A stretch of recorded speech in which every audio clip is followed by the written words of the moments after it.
Homespa Beauty podcast. Today it was a real pleasure to chat with Masuda Mohamadi about her new book, Unlock the Power of Your Chakras. It says on the front of the book an immersive experience through exercises, yoga sets and meditations. And I truly believe that books like this come into your life when you really need them. And I really needed to read this book. We chat about Masuda's background, how she became interested in yoga, the power of meditations and affirmations, why it's important to find the right class for you, and her plans for the future. If you're interested in feeling better, energising yourself, and learning more about the power of chakras, then this book is for you, and I hope you enjoy your chat. So Masuda, it's so lovely to chat with you. Thanks for joining me on the podcast. My pleasure. Great to be here. What I'd love to know is the book. I got the digital version of the book, and the funny thing is, why do these things come at the perfect time? We now both know that we've had our experiences with COVID. I actually got it when I'd just got over a very mild COVID, but it really affected my nervous system. So everything felt very agitated and nervous. And as someone who likes yoga and likes meditation, your book couldn't have come at a better time. And the way that you explain everything and go through your story, I needed that at that very precise moment. It was perfect. So what made you think this is the time to write this book? That's a good question. At first, it wasn't really an intention of writing a book. It was just sort of pulling together a lot of the resources that have helped me, and just looking at balance. Balance is something that's always been challenging for me. How do I stay balanced within myself? How do I stay balanced in relationships? And I always thought as human beings, it would be so nice if somebody gave you a guidebook or a toolbook saying, hey, this is how to live as a human being in this world. And part of the challenge for me was always this balance between the material and the spiritual world. And I'm somebody that really is connected much more to spirit than I was to material. So I was really looking for resources to help me feel grounded, to help me feel more healthier, to connect more with emotions. For most of my adult life, I really struggled with those things. And I found that the chakra system was something that really resonated. It's so exciting when you actually find something that works and you're like, oh my God, this works. It makes a huge difference. I saw it making a difference in students. And then it was the desire to just share this with as many people as possible. And it's the way that you have structured it and the way that it's broken down. I think it's very easy for someone like myself who's interested already, but I look back to when I didn't know anything about it, and you've made it very easy for someone who's maybe accessing it for the first time. It's not too technical, but it's also not too simplistic. You're not presuming that we don't know anything, but you're not alienating anyone. It just feels as if it's perfect for any level that wants to just take from it what you want to, what you need. So when you were putting it together, did you feel as if it was a very easy process because all the information was there for you? Or did you feel as though you really had to dig a lot deeper into the history of the entire subject? I think all of that is true. I think I'd probably been reading and studying the chakras for over 10 years. So I had a huge library of books, and I would have to go to all these different resources for different things. And I thought, God, wouldn't it be nice if all these things were just in one book? And I really wanted something to teach from because I teach my classes and workshops, and I would often have to use like 4 or 5 different resources. And so part of it was like, how do you really connect with the essence of what the chakras are and then bring them into one book?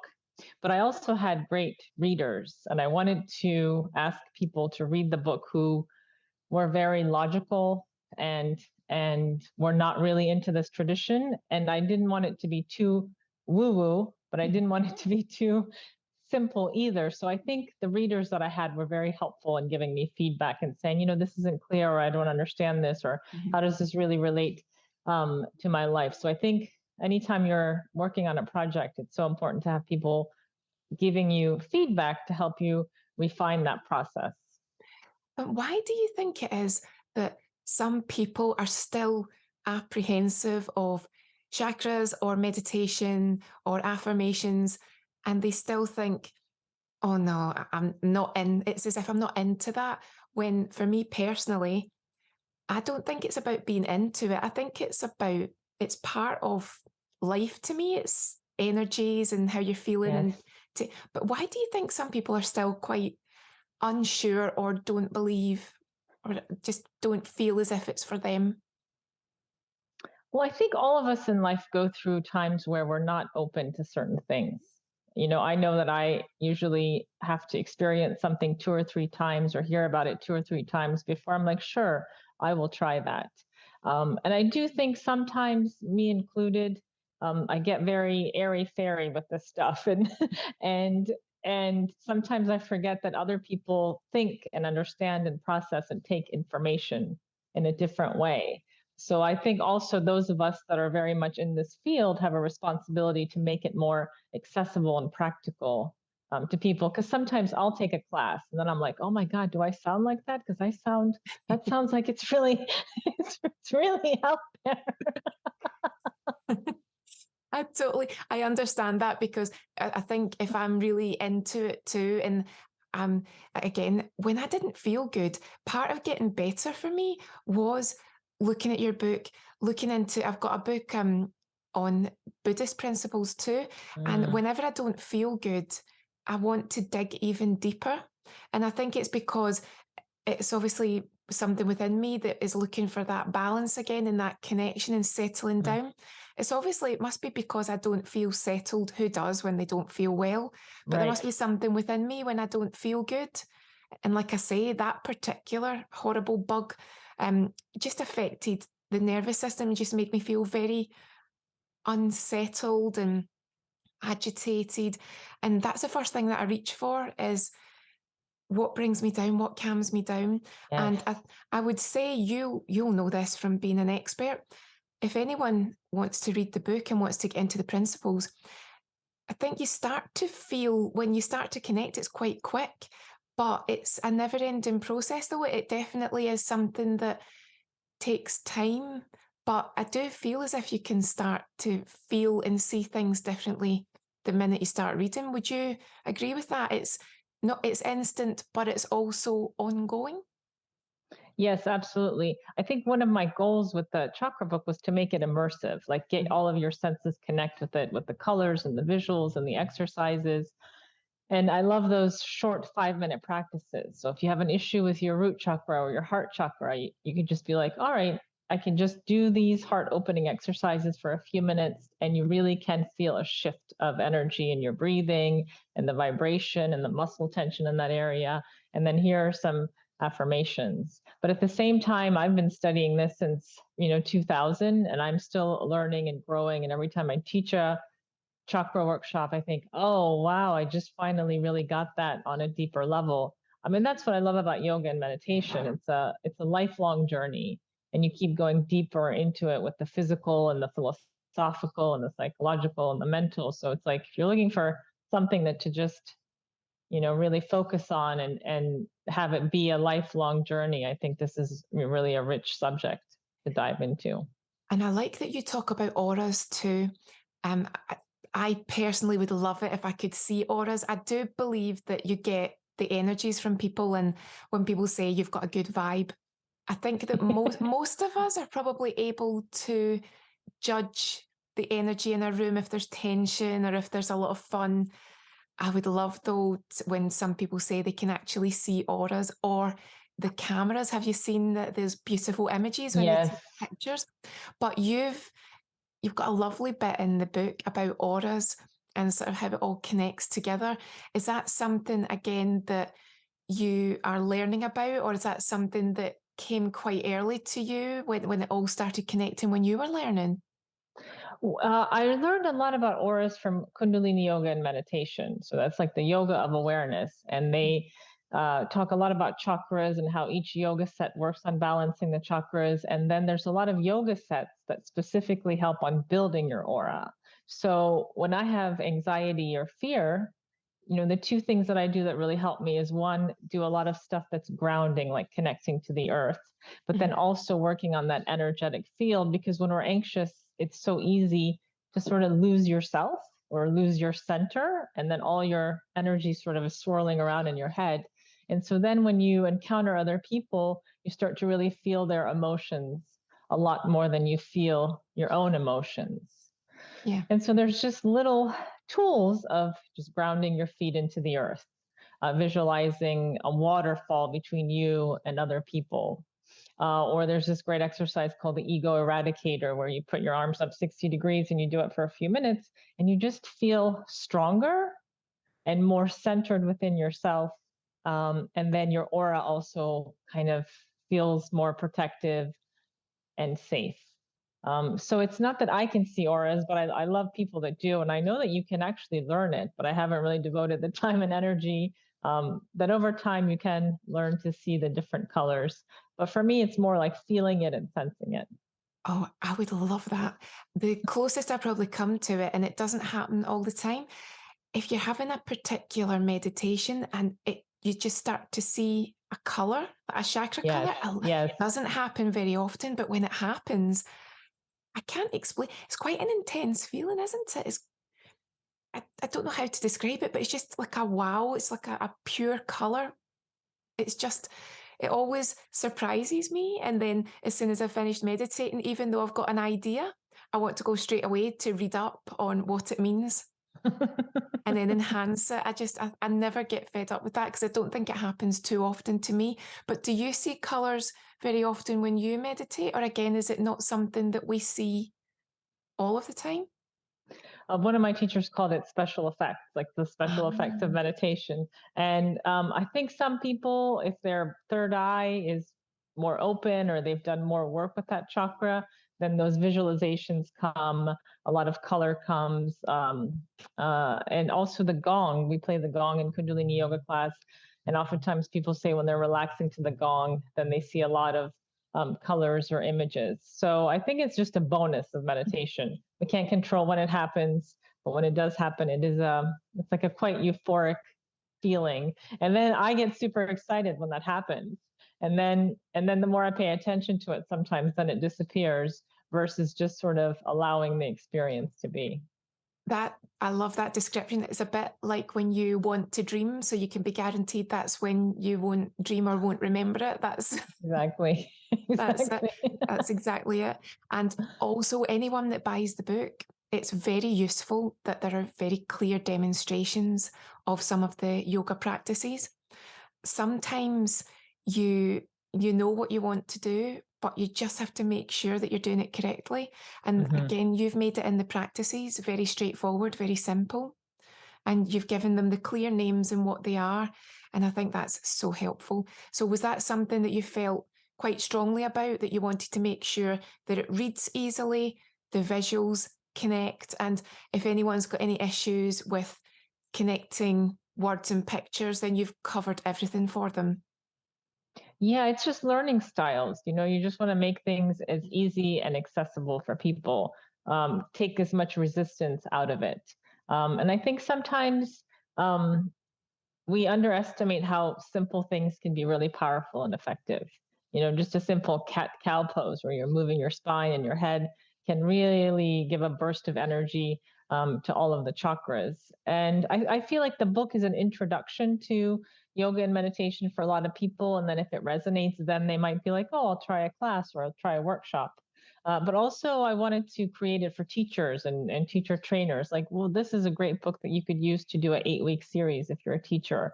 Or a lot of teacher training programs use the chakras, they do a whole weekend. And I thought, oh, this would be such a great way for new teachers wanting to teach classes to really incorporate these concepts. So because I've been teaching for so long, I do care about alignment and description and for people to just have a really good, thorough understanding of the poses as they're doing them.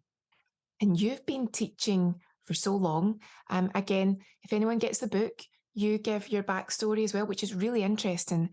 When you're now at this stage where you are not only teaching students, but teaching teachers, do you love that the subject area and yoga and all the associated practices just seem to be getting more and more popular. Does that really, considering 20 years ago, you'd still be doing your classes, but compared to then, does it just feel as if it's exploded? It absolutely has exploded. I mean, yoga is everywhere, teacher training programs are everywhere. I love it because it helps me. I love workshops and teacher trainings because it helps me to utilize all my skills. I love doing experiential things and I love community and I love bringing people together. And one of the things that makes teacher training so transformational is the group of people that you actually start the training with. So whether it's 12 people or 20 people, half of those people become your best friends and they become your spiritual tribe and there's a whole support system because sometimes a lot of the people that are into this topic feel a little bit still um, left out kind of with family or friends. Like it's not necessarily something that they get or understands or resonates. So suddenly they join a teacher training and it's like, oh, these are my people. I can talk about all these things without feeling strange, because even though it's very common, it's still not mainstream in a lot of ways. So this teacher training is just a place for people to just fully express themselves. And it's yeah, I love doing that. And you can tell, even just in your writing style in the first section, you can tell how much you care about the subject area. And I thought it was interesting when you said about how you came to it. And again, basically it boils down to fitting in as well, doesn't it? And we all feel like we've got different situations where we're like, I do not fit in here. And I do think that a yoga class can be a place where people might think, I don't want to go because I don't know if I'll fit in. Especially any class that I go to, if there's somebody new, sometimes they've got it in their head that we're all going to be twisting our bodies around and doing advanced poses. And you very quickly say to them, it's a mix. It's a big mix, and some people might do some things, some people won't. Do you find that some people might be put off going to a class because they mistakenly think that they won't fit in? Yeah, I think a lot of people say, "Well, I'm not flexible, so I don't want to go to class." And I'm like, "Well, this that's reasonable to think like I can't touch my toes." So I think there's a lot of conceptions about yoga and yoga teachers and yoga studios. So I think one of my intentions was let's create a space that's really safe that allows people to come in. So we do have a lot of beginner classes, and it's nice for people to come in because then they know that everybody that's coming in is a beginner and you're all kind of at the same level. So I think if you have like an inviting space, it makes people more comfortable. And we have a mix of Kundalini yoga, which is a much more spiritual yoga with chanting, and then more vinyasa and flow. And it's interesting how people come in for a lot of the vinyasa and flow classes. Like I want to work on strength and flexibility and breathing and stress release, which is great. But sometimes when the doors of the Kundalini yoga class open and all these people come out and they look euphoric and high, people are like, what's happening? What are they doing in there? I love it. And then they start to try it. They're like, all right, I'm going to try this Kundalini yoga and see what it's all about.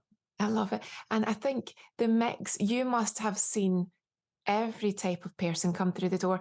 Just from me personally going to classes, I love it when you see younger people in and they're super flexible.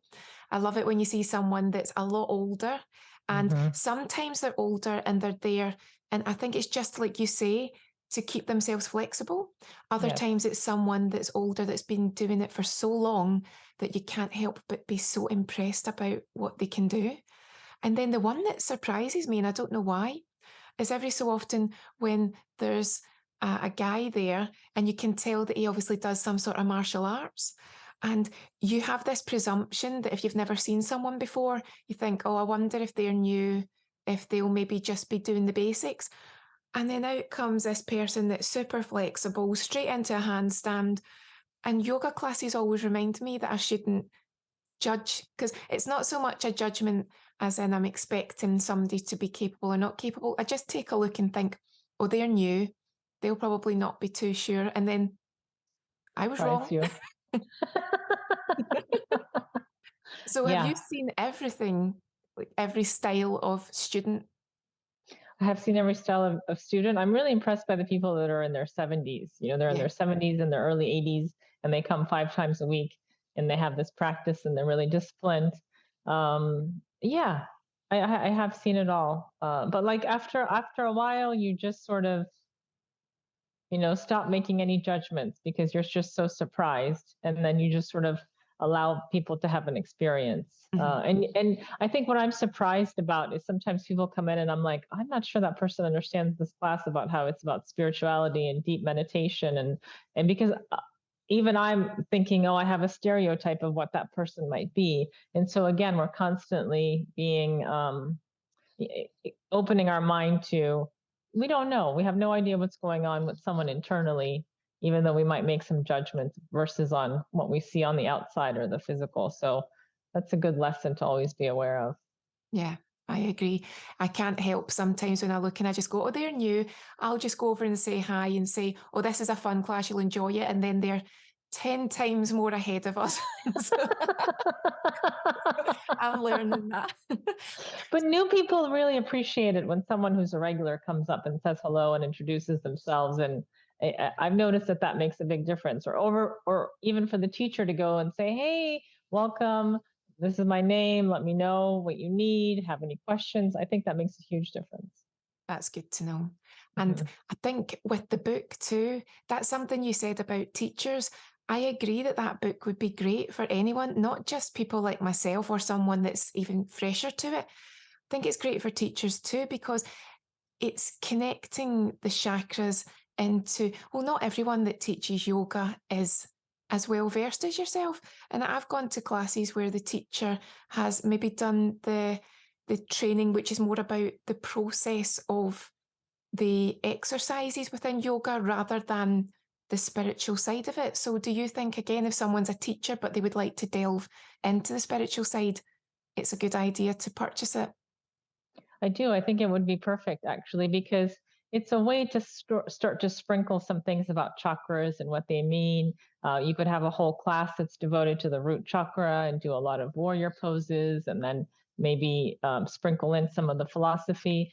And then also to be more comfortable introducing meditation to any of the classes. Like, oh, during centering, you could do something that's a little meditative, or ending a class, a 3-minute meditation for stress relief that's also focused on one of the chakras, I think can be really beneficial to students, because I mean, the benefits of meditation are just so, there's just so many benefits to meditation now, and everybody wants to try it. But again, they feel like they have to be able to sit cross-legged for 30 minutes on the floor.